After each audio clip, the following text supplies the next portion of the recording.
One wise man says, silence between friends makes the real conversation, not the saying, but the never needing to say is what counts. That sometimes you can be so intimate with God that you don't need to say anything. Your hearts are speaking. Your heart is communicating as his heart is communicating to you. When a man understands that place, it is very, very rare that that man will walk out of the directions of the Spirit. It is rare that that man will miss the definitive marks that guide their destiny. Because there are instructions, there are things, there are visions, there are guidelines that only come when we behold his face. He will not tell you sometimes that he's grieved. But as you fellowship with him, you'll see his countenance fall. And he's disappointed. Like, I think what I did was wrong. People are screaming, yay, you did it right, that's it. But you look at your master and he's like, okay? And it's 1,000 words in all languages saying, this is not how. Even though they celebrate because they cannot tell the difference, they don't see what you see. But because you see, you should know better. When those things start happening to you, this is called refining fire. That's where God refines us.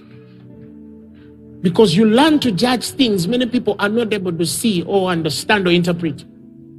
You need this life and experience. Because if you don't, you'll struggle. You'll struggle. You'll struggle. In Isaiah 58, verses 11, he says, the Lord shall guide thee continually and satisfy thy soul in drought and make fat thy bones, and thou shalt be like a watered garden and like a spring of water, whose waters fail not. A spring of water, whose waters fail not. That's a man who is not in strife, struggle, rejection, or denial. Everything you put your heart to, it must work. In verses 12, and they that shall be of thee, everything that comes out of you, shall build the old waste places. Thou shalt raise up the foundation of many generations, and thou shalt be called the repairer of the breach, the restorer of paths to dwell in. Oh, the repairer of the breach. The repairer of the breach.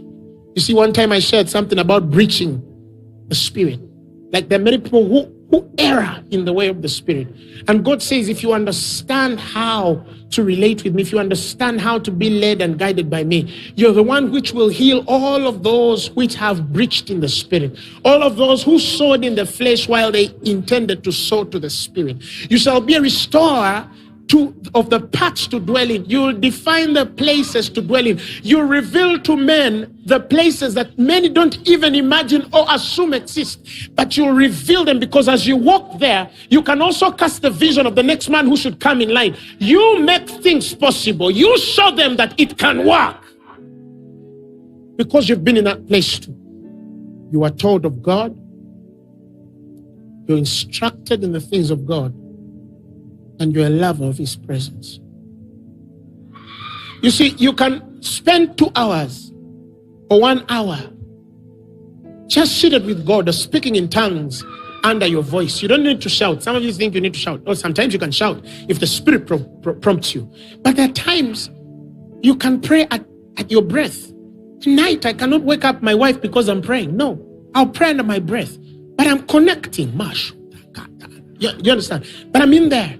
And you see, you can spend 1 hour or 2 hours in there, but you don't know that this thing you're doing, in 4 or 5 months, something will come and you will know what to do. you will know what to do. Why?